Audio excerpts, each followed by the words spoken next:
Hello, everyone, and welcome to another episode of the Chicago Business Review. I am your host, Young Lee, and I'm so excited for this week's episode. We have an amazing guest here for you this week. His name is Dave Greene, and he is the owner of CrossFit Spero in Oak Park. Dave worked for over a decade as a foreman and a project manager for Evergreen Architectural Arts, and his specialty was finishes, contract company response for consultation, design, and craftsmanship.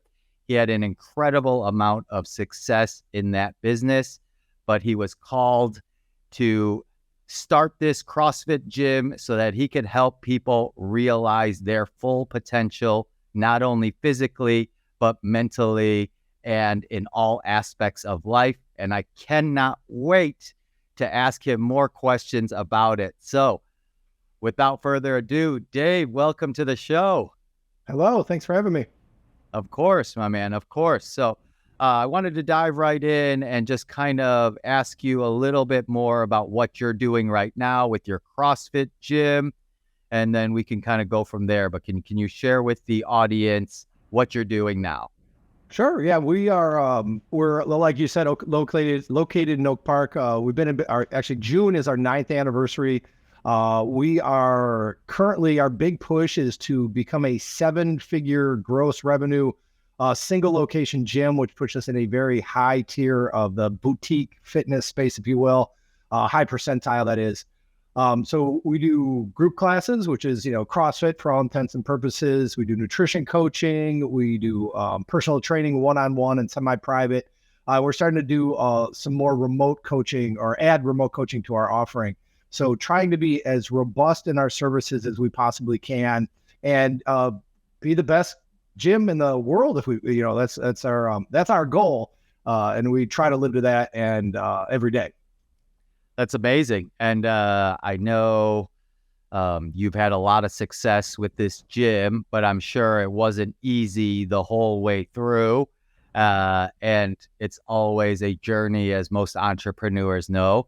But what was the reasoning or the decision to leave such a lucrative job that you had before to open up this gym and kind of go down that path of difficulty with entrepreneurship? It was kind of a perfect storm, if you will. I love the work that I did. We were restoring the nation's monuments, our buildings, and I was restoring the cultural fabric of America. So I worked in theaters, on churches, on government buildings, state, municipal, federal, and the work was very rewarding. I loved it, but it was very high pressure. A lot of very unrealistic expectations. I was uniquely suited as a project manager in this particular field where I had to do front of house sales and back of house management. And most construction companies split those. It's a manner of checks and balances for companies. So usually they'll do estimating and proposals on one side and then management and actually delivery on the other side. But I was for a $30 million company that had, a couple hundred employees, but let's say about 50 on the administrative side. I was responsible for about a third of the sales and a third of the management. I was overworked. And I was looking at the CEO, who happens to be my uncle, and the amount of time that he spent and dedicated to build his business was remarkable, but I would not get the benefits that he had out of it. And I was looking at his time he spent with his children and the kind of lives that they led and their upbringing. Then I actually was going through a divorce and had found CrossFit and been doing it for about 2 or 3 years and actually loved the opportunity. I love the change and that it gave people and the possibility that they saw open up through fitness in their own lifestyles and how that permeated through everything. And so I kind of just jumped ship, quit my job. I was living on the East Coast and working out of Manhattan, came back home to Chicago. It was kind of like a total life free fall, if you will. Divorce, quit your job, move back home, like all the major life stresses, that you could possibly do. I also wanted to create a career for myself where I would have time to be with my children. And I didn't have kids at the time, but I wanted to have a space where hey, my kids could come see me being fit, being healthy, have a good lifestyle. And so there was a lot of factors that came into it.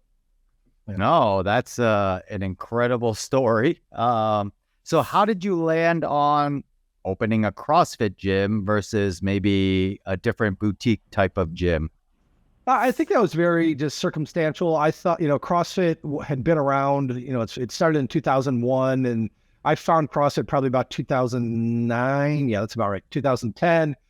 Did it as just like a member for a couple of years. And then I started to like pursue the coaching path or learning more about it, at least in my initial, in the initial phase of that. It was just about becoming more informed about the process and the approach.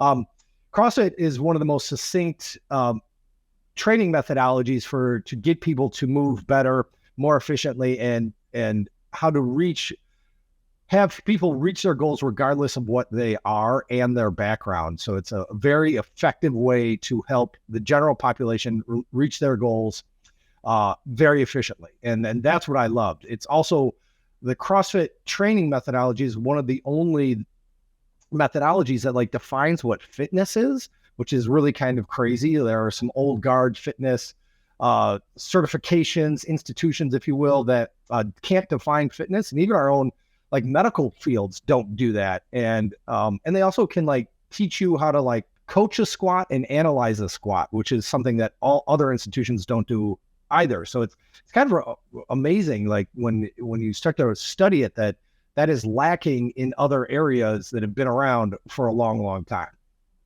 Yeah, that's incredible. And I know that CrossFit has really taken off here as a way for people to get it back into exercising and such. What is their definition of fitness and exercise? They have a few different models, but the language of it is increased work capacity across broad time and modal domains. So that means, being able to do more work across short durations of time through long durations of time, sprints, very short lifts, which only take a couple seconds, all the way up through marathons. And then, lengths, 4 hours, 5 hours, sustained effort, if you will. And then modal domains is just different movement patterns, whether you're doing body weight gymnastics type movements, whether you're lifting a barbell or a kettlebell, whether you're playing sport or any of that. So it's like increased work capacity, across broad time and modal domains. And then they have a couple other different models, but that's the short definition, if you will. No, that's great. Because like I said, I know a lot of friends that have started getting into it and just really dove in head first. Like now they're all about it. And those are probably some of the most fit friends that I have right now. And so definitely a plug for CrossFit in general. For the people that aren't as aware of how a gym operates, I know you said you have group classes and one-on-one, and you particularly are also looking into providing remote coaching. But how does like just joining CrossFit different than if somebody were to join just like a regular gym with weights and some classes that they could sign up for and a basketball court, things like that? Yeah. So, I mean, like what we call our big box or our Globo gyms, there are a bunch of them out there we can rattle off the top of our head, but like their product is essentially an unfulfilled gym membership, right? So if you think of your average, big box, quote unquote, global gym, like they sell memberships, but they sell them at a volume that if everybody actually showed up, they wouldn't be able to accommodate them, right? So they're not selling health or fitness per se. That's not their product. What we do is we coach people. So there's definitely a difference in the price point. We're a higher price point. But even in our group classes, it's like you get instruction, you get feedback, you get programming, you get individualized design. So that's really what separates, I would say, CrossFit in general from your average fitness center, if you will. And every CrossFit gym's a little bit different. We have an onboarding process where people have to go through some personal training with us. But everyone's a little bit different. But I would say that is the quintessential difference, is like when you pay a higher monthly amount for us, that is because you are getting coaching and individual attention every single class, at least, in the class format. And certainly with personal training, it's one-on-one, so I'm with you for that hour or however long that session is. No, and we know or having coaching in your life, in any aspect of your life that you want to improve, will exponentially help you improve in that field. And that's why I know we both are part of a great mastermind group where we get to learn and grow from mentors as well as from peers. And so I understand that concept in business, and it makes just as much sense for fitness as well. What do you think are the biggest benefits of fitness in general? Maybe not just CrossFit, but there had to have been a passion as to why you went down this field. What do you think are like the biggest benefits of trying to incorporate fitness in one's life? Well, there's the obvious, maybe, better health, right? Better fitness. Maybe our our lipid panels are coming back. The doctor says, hey, you got to start working out. You got to start exercising. They're coming back less than ideal, right? So, so we have those physical changes, whether they're just appearance, like, hey, I'm going to fit into this size jeans, or the ladies are going to fit into that 2-piece swimsuit or that little black dress or whatever they're trying to do. So there's that direct benefit, whether it be health or just aesthetic, if you will. And then we start to get into confidence. Like one of the big things for me and why CrossFit was, or even just working out, it was such a addictive thing is like I would get up in the mornings, do my workouts at 5:30. I'm an early riser. I'm a little crazy in that regard. I had to be on job sites at 6:30, but like when I got in, it's like, hey, I deadlifted, 400 pounds this morning. I had this sense of accomplishment and confidence. I had done something for myself to start my day. So all the other stresses of my day were a little less impactful. It's like, I was supercharged. It's like I already done something. I've accomplished something. So I think there's that level of confidence and accomplishment that happens for a lot of people. And then we get in, so there's a psychological component, the mindset, the mentality, I think cascades, but also like the realm of possibility, setting short-term, long-term goals, like, hey, I want to lose 5 pounds, or, hey, I want to, add 10 pounds to a lift, or I want to take a little time off a mile pace or something like that. Now, like we start to set these goals and set up wins for our lives, and that becomes a pattern in other aspects of our life, whether it's, your work, your coworkers, your job, your business, your family, your relationships. Like we can start to use the template of setting goals for physical fitness and transcribe that, if you will, on other parts of our lives. So I think that there's myriad benefits of it, and it becomes just a catalyst for improved life overall. So that's a huge part of why I love coaching people. You just see that transformation, that possibilities start to expand with people. Oh yeah, I totally agree. And I feel like working out is such a great metaphor for life in general, of the consistency of doing the work and keeping those promises to yourself. And then, you actually see some tangible growth and benefit from the work that you're putting in. And that should then help motivate you to continue on that path. I feel like the other thing that you said of the accomplishing something, doing the hard thing, just gives you that extra boost of confidence. Like, you know what? I already did something that I was maybe not looking forward to, or that I thought was going to be difficult, but I did it anyway. And that helps build that self-confidence like you're talking about. And it permeates through the rest of your life and all the other activities. So that was such a great answer and something I was hoping to hear. Now, with your gym in particular, so you're in Oak Park, which is a suburb right west of Chicago. How can people like get connected with you or find out more about your gym?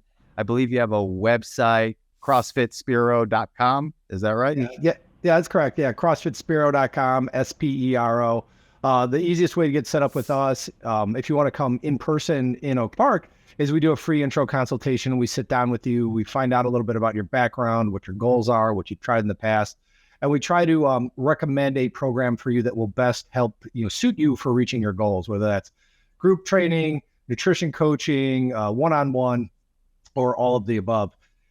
We also do remote coaching, and you can certainly approach through the gym that way and, do an intro consultation, whether that's in person or over the phone or a Zoom call or something like that. Personally, I do like 15-minute phone calls. You can reach me through my Instagram handle, which is coach_Dave Greene. I'll set up a 15-minute call. And what I'm really trying to do is help as many people as possible. I mean, that's my mission in life. So that call that I do, and I've done hundreds of them, is just to help people overcome obstacles or hurdles and give them a little insight so they can, just win, be a little bit better. And if that is coaching with me, that's something that we can pursue and discuss after that call. The great thing about that is, like, you don't need to be in a physical gym, a brick and mortar, to actually start working out. And that is a huge barrier for a lot of people. It costs money. Maybe they're a little intimidated getting into that gym setting. So wherever you are with your fitness and your athletic ability, or wherever you are on that journey, like I can help you, or my staff can help you improve your fitness, and therefore get all the other benefits that we're speaking of earlier, which, like that cascade of lifestyle change, if you will. No, that's incredible. And I think that it is very apparent from our conversation just how much you care for the people that not only join your gym, but just for people to get back into fitness and to have the benefits of consistently working out and seeing how that will impact not only their physical appearance, but all aspects of their lives. And so that's such a great thing that you're doing with those 15-minute calls to help people, because I feel like a lot of people have this misunderstanding that, yes, they need to be in a gym, or they need to be at a certain fitness level before they can even join a gym, or they think they'll figure it out on their own. And so it's such a great thing that you're offering, and we'll have all the contact information in the notes below for everybody that wants to contact Dave. But again, his Instagram handle is at coach_Dave Greene. Greene is with an E at the end. and E. We don't want to miss that, right? Yeah. Or you could check out the website. Now, Dave, I know you're an amazing fitness coach and you've started this business. What would you say were some of the biggest challenges business-wise of getting started or growing it? Because now we know you are one of the more successful gyms out there, but I'm sure it didn't just start that way. What were some of the challenges that you had to go through to get to this point? It's interesting. I started in a garage. Having been a recent divorcee, I actually lived with a buddy of mine who had also recently gone through a divorce. I lived in his attic, and I started in a residential garage, unheated garage. And we are in Chicago. And so winters in that garage, getting workouts, getting clients in there. Why would they come do that? Why would they pay a premium to come do that? Right. Was a big thing. But I had the faith and the vision that allowed me to kind of stay the course, if you will. But so the initial challenge, honestly, was like finding a physical location so I could accommodate enough staff, or enough members. Can I get a couple 100 square foot indoors in a heated space? And that was tough. It took me over a year. I had some failed negotiations with commercial business owners. I finally landed a spot, and then I was in that location I rented for about 3 years. And then it's word of mouth. You can pay for ads on social media and do all that sort of stuff. But I found that the clients that came in through those weren't lasting clients. They tended to be value seekers. I like to fancy myself with we're premier fitness. Like, I'm chasing after a concierge level fitness experience for people. And that's a very select group of clients that are going to pay for that. But initially it was like, how do you get your brand out in front of people and also prove to people or show people that you have done good work with your clients? Like, this guy lost 15 pounds in a month or two, or that person, has been with us 6-9 months, and we've seen this percentage body fat loss, or maybe it's just the more subjective stuff that, like, hey, I just feel better, I'm more confident, I love the way I look in the mirror, those sorts of things. So that takes a little time working with clients, and then getting them to speak about that. So, like, being a type of service where people will actually voluntarily share the story of what they've had with you. That was a challenge, and you got to have some time spent with those people.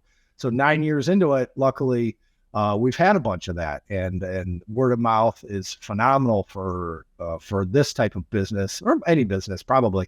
And here we are 9 years later, month over month, higher revenue, which is a dollar. It's a finance thing, but what that really means to me is that we are reaching more and more and more people. We are helping more people. And that's what it's about for us. We're on a mission to change the definition of what is healthy in this country. That's why we do remote coaching. And now we're trying to get beyond just our brick and mortar. So finding a location is the short answer. And then spending enough time with clients, having them stay with us so that they can tell their stories about their relationship with us. That totally makes sense, and is such a great way to build up a business, is through client testimonials, through success stories. Now, I'm very interested in, so you are in the garage, and yes, we know it is very cold in the winters. I did 75 hard this last winter, and those outdoor workouts were pretty brutal at times. Yeah. But how did you get those first clients to come to the garage and pay you to coach them up? Well, one of my first clients, they were friends and family. That's the short answer for my initial clients. One of my first clients happened to be my sister.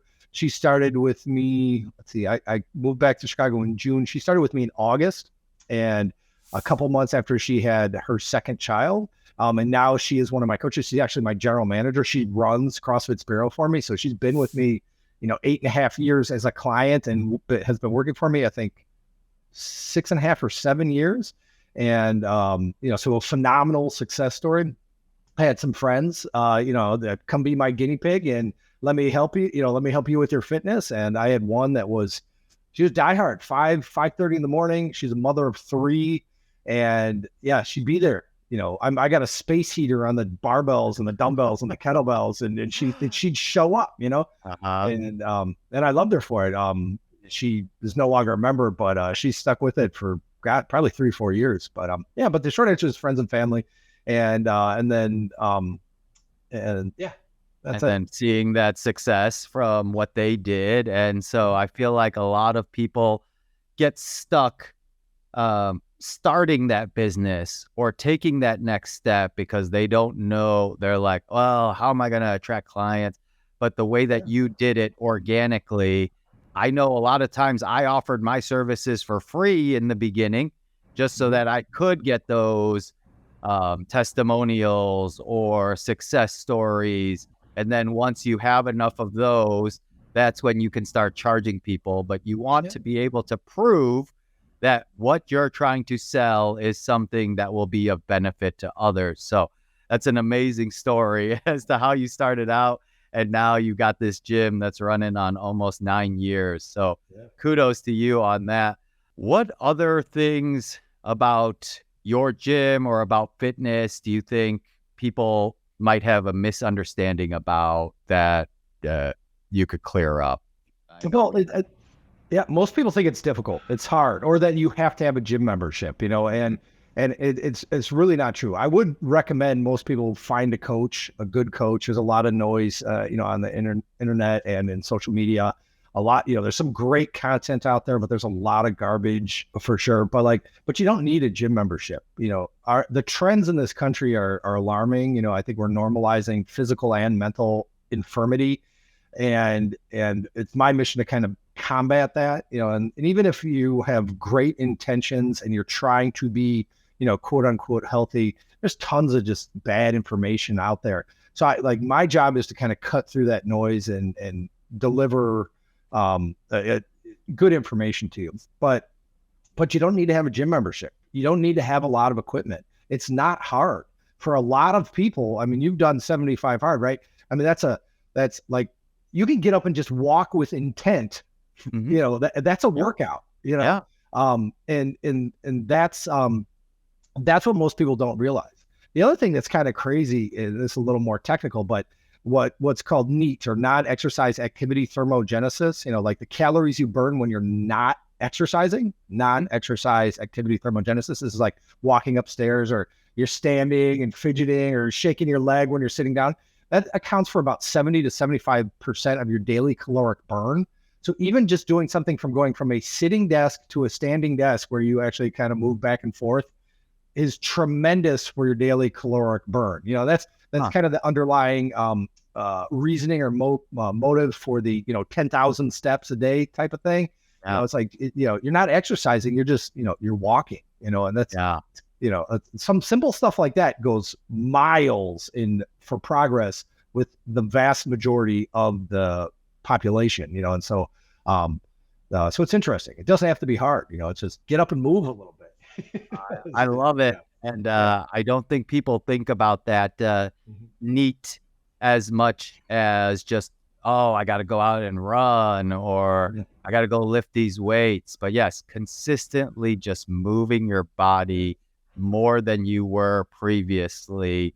But yes, if you want to take it to that next step, hiring a coach, or at least having a conversation with a coach that is knowledgeable like Dave, so that he can give you actionable next steps, I think is just such a benefit. So please, guys, if you have any questions, you can reach out to Dave on Instagram. Once again, at coach_Dave Greene with an E at the end. We'll have his contact in the show notes below. But as you can see, Dave has an incredible passion for helping people become more fit and benefiting from that fitness journey that they're going to go on. And he's very knowledgeable. One other question, because I know fitness not only has to do with exercise and moving your body, but also the things that you intake, the diet that you take on. And I didn't want to have you on and not ask about the nutritional part of it. I know there's a lot of different things out there. One thing that I do, and so I wanted to ask you about, is I do intermittent fasting or feeding windows.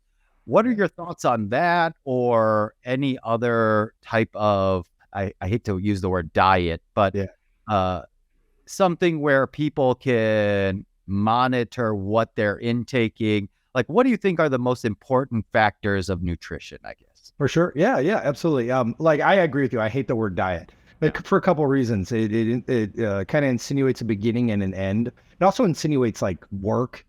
So like, I'm going to go try this diet, whether it be intermittent fasting or keto or one of the branded things out there. But it insinuates a beginning and an end. The short answer for nutrition is like, you got to do something that is sustainable and fits into your lifestyle. I know people that travel 5 days a week, or a significant portion of their week. I know parents that have 3 kids and a 9 to 5, and like making meals and eating healthy is hard work. Our basic advice that I like to give people is that, like, you just need to eat real unprocessed food. Right. I don't care about amount of food that you eat. At least initially, I care about the qualities of the foods you eat. Right. The other thing is, like, most people are very worried about, like, oh, I'm going to this birthday party or there's a holiday, and like, can I eat that piece of cake, on that one day, and it's like, don't be so concerned with what you're doing for that one day or that break. It's what you do, the other 90% of the time that matters more. So eating real foods that don't come in a box, that don't have a list of ingredients that you don't even know what they are, can't even pronounce them, like, those things should be avoided, right? Eat real food, which means, good quality meat, vegetables, fruit, less processed stuff, so that's the first thing we got to do is, stop. The other good thing I've heard recently is, like, if you can't recreate it in your kitchen, right? Like you should not be eating it. If this is some, this food sciencey thing that's like, it might taste delicious. It might hit all your dopamine receptors and everything. But it's like, if I couldn't actually make that in my kitchen, like recreate it, like I probably shouldn't eat it. That's another really good. That's a great, that's a great tip. Now, one thing I've been talking to my son about, which is kind of in line with what you were talking about, but I guess I'll ask you since you're more of the expert, is like 1,000 calories of healthy food versus 1,000 calories of processed food. Mm-hmm. Is there a difference if you wanted to like lose weight, let's say, because we know calorie intake is so important, but you were mentioning about the difference in the quality of food. Now, if it's the same number of calories, is it going to take the same amount of time to burn, or what are your thoughts on that? Should they just focus more on calorie restriction or the quality of the food that he's taking? I mean, this is it's a nuanced response, if you will. Like the calories are a measure of energy or heat, and so how we process calories individually is different, and the types of food, is this a steak, is this oatmeal, or like where do these calories come from, and how our bodies digest them varies greatly depending on the type of food it is and our own individual metabolisms, if you will. So it's difficult.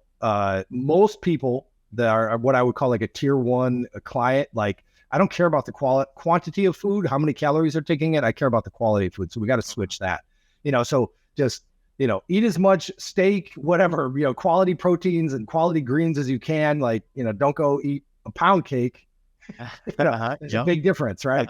And then the metabolic response we have to foods, particularly like highly processed, refined carbohydrates, is very deleterious on our health. There's, inflammation that happens when we're eating way too many refined carbohydrates, and even types of fats and things like that, which is a cascade of health problems. It can lead us into metabolic syndrome, which is like high lipid panels, prediabetes. There's a whole cascade there, but there's also a mental component to this too. There's a lot of science coming out showing that things like dopamine and serotonin, like a large percentage of them, are actually manufactured in our gut. So if our gut health, and I'm not just talking about our stomach, but our entire digestive tract, our gut health is off, that can cause things like depression, anxiety, ADHD. So it's very interesting. So yes, the quality of foods is incredibly important. And yes, a calorie is not a calorie for myriad reasons, both physical and mental. So that's an awesome answer. I can't wait to share this part of the clip with my son. But does he play sports?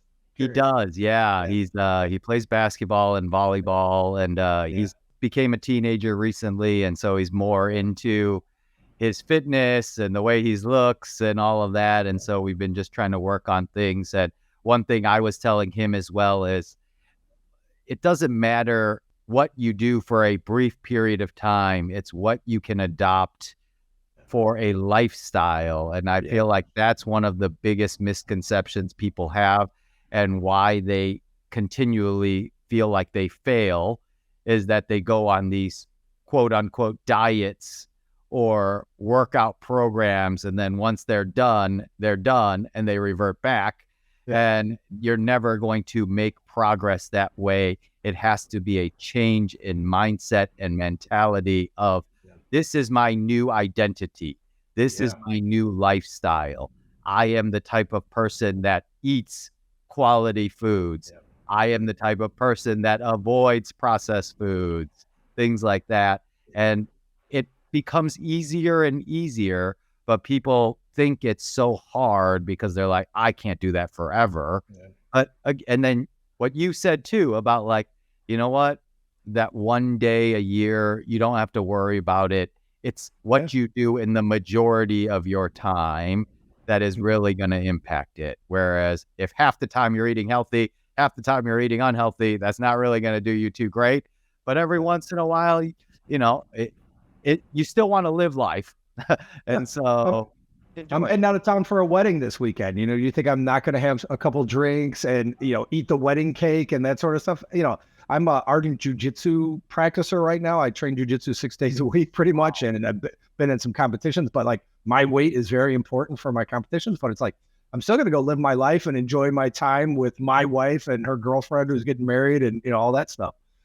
Yeah, it's, I love your commentary on identity because I think it's a huge component to this, particularly like when our social identity. One of the biggest challenges for a lot of my clients is they try to improve their lives, and then the friends they're around, it's like they got that buddy that's bringing 2 cases of beer every single weekend, or like, oh, I'm always going to the microbrewery, and it's like, and that guy looks at you because you're nuts because you're trying to work out and take control of your health and fitness.